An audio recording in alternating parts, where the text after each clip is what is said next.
Elsewhere in the Democratic field, things are getting interesting. There's like a little smoke coming up in the ranks in the Dems. And I'm not speaking about RFKJ or Marianne Williamson. Bernie Sanders and Cornel West. What do you make of, well, get the audience up to speed on what they've been doing and why they've become a little bit more interesting as we look forward to 2024, even though we're assured Biden's running for a second term. Well, so first of all, Cornel West is just one of the more interesting people in our cultural life. He's incredibly well-spoken. He's a learned person. He's been in academic institutions. I think he's extremely smart. I've talked to him a lot. I really believe that. He's been very widely respected his whole life. He wrote a book called Race Matters in the 1990s. That's considered by a lot of people one of the most profound intellectual works on race. And aside from that, he was a very close friend of Bernie Sanders. He was a vigorous supporter of the Sanders campaign, both in 2016 and 2020 when Bernie ran for president. Cornel West has always been a left-wing critic of the Democratic Party. He's never liked the Democratic Party, but he's kind of maintained like one foot inside of it, the way Bernie used to pretend to do. Now Cornel West thinks both parties are equally terrible, that he can't support either, and he's running as a third-party candidate with the Green Party, the way Jill Stein did in 2016. And one major problem for the Democrats is that he is a very respected Black intellectual, very popular among a lot of Black voters on whom Democrats rely in every election to win. But he's also somebody I think people are going to start to see who has this ability to speak to working class people in a way that makes them feel like they're not hearing stale left-wing dogma. He's exciting, he's charismatic, he's funny, he's very human, he produces music, he sings, he'll break into song in the middle of interviews like he did when I had him on my show.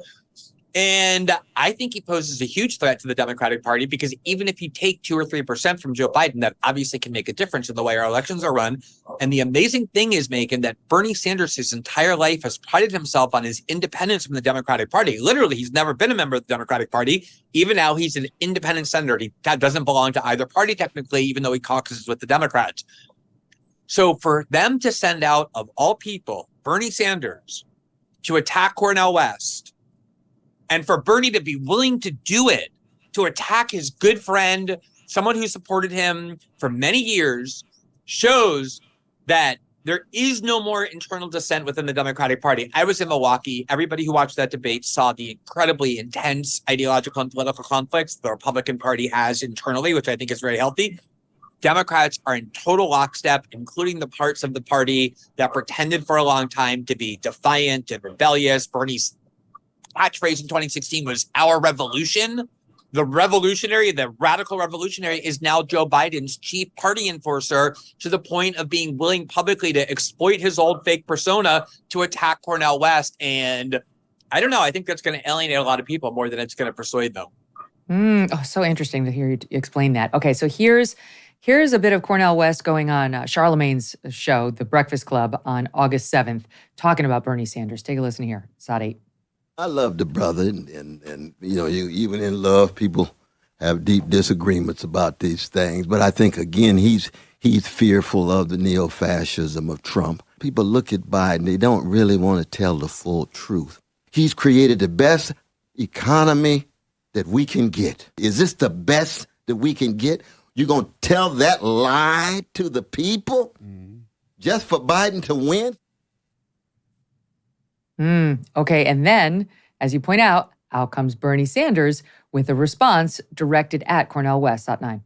Where I disagree with my good friend, Cornel West, is I think in these really very difficult times where there is a real question whether democracy is going to remain in the United States of America, I think we have got to bring the entire progressive community to defeat Trump or whoever the Republican nominee will be.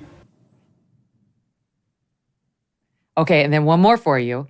Cornel West went on Rising with, The Hill, and had an interesting POV that we should play. Take a listen, Sot 10.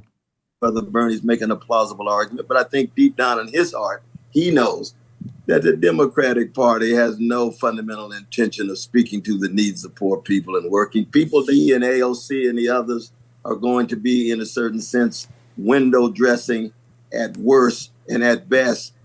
people to appeal to every 4 years.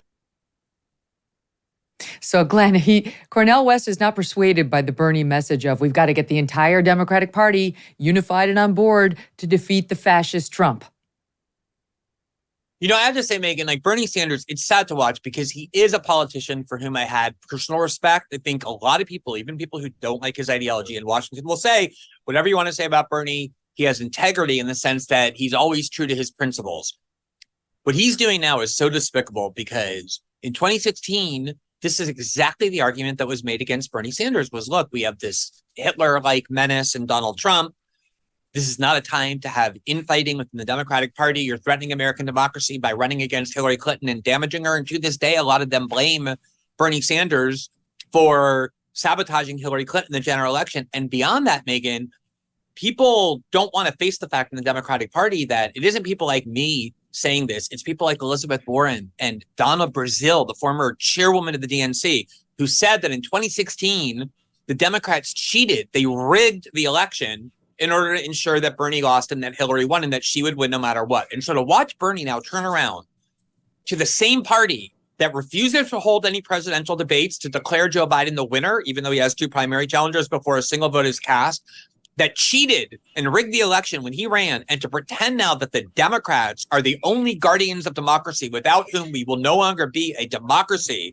And not only that, but to do so by attacking Cornel West, someone who's supposed to be his friend, in such harsh terms, I think is really grotesque. And look, you saw Cornel West in that clip. I mean, it's not hard to understand why Democrats, the last poll showed 20% of Black Americans are saying they're going to vote for Donald Trump. Maybe that was an outlier, but no question, Trump has attracted more and more non-white voters the more he stayed in public life. And if you have someone like Cornel West going and saying that stuff that he just said, Democrats don't care about the working class, they don't care about the poor, that is not something that Democrats want. And I don't think they believe they can persuade Cornel West to stop.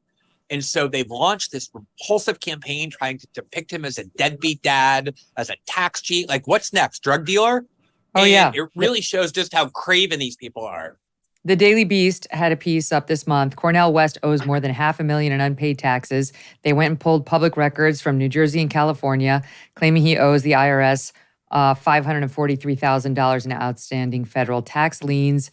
I don't know what the circumstances of all this are, but they're happy to come after him because he actually may be siphoning votes off from their dear leader. And Joe Biden cannot afford to lose any votes, never mind votes within the Black community. Why do you think he moved South Carolina up first for the Democratic primary? It's a reward to Jim Clyburn and for South Carolina for essentially helping him become the Democratic nominee. He cannot lose the Black vote, period.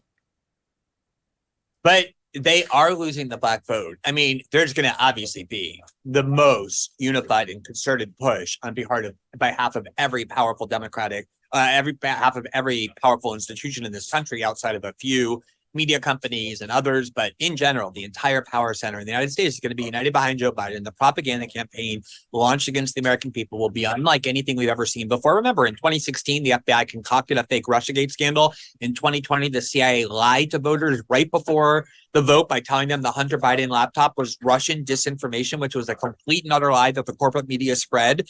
That shows the extent, the lengths to which they're willing to go to try and win this election. So there's going to be a huge propaganda push, but I think a lot of Black voters are coming to the realization that Democrats love Black voters as long as Black voters do what Democrats tell them to do. And that is not something that most people want to accept. Yes, so this is from early August. The Trump campaign highlighted an Emerson College poll out of Michigan showing Trump and Biden tied, each with 44%. And when Cornel West was added as a choice, Joe Biden lost the state of Michigan to Trump. 43% for Trump, 41% for Biden. West got 4% of the vote. They can't have it. They cannot have it. He doesn't have it to spare. He did not win in any sort of a landslide last time around, meaning Joe Biden. He needs every single vote. And Cornel West could be a very interesting spoiler. So where did you learn about money? You know, budgeting, saving, investing, and spending. If you're like me, it was not in school. My parents did the best they could. Not really on the money front. They did nothing. But now I want my kids to be better at money matters than I was at their age, which is where Busy Kid comes in. Busy Kid is an interactive money management app for kids and teens to help them learn how to earn, save, invest, and spend money wisely. It gives them real-life experience and allows parents to still be a safety net with approvals and monitoring. The more kids earn, save, invest, and spend on the app, the more they build healthy financial routines to use as adults. Busy Kid is great for kids and teens 5 to 17 years old, and everyone gets a personalized debit card to learn how to shop and how to manage invisible money. Busy Kid's offering a limited time special for my audience right now, 20% off a family subscription.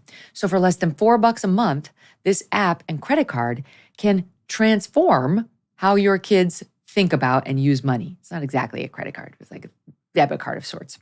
To start, download Busy Kid and enter the promo code MK to get 20% off. Again, download Busy Kid and use promo code MK for 20% off. There's even a 30-day guarantee. Hey, thanks so much for watching. If you like what you just saw, hit the subscribe button for more clips and full episodes.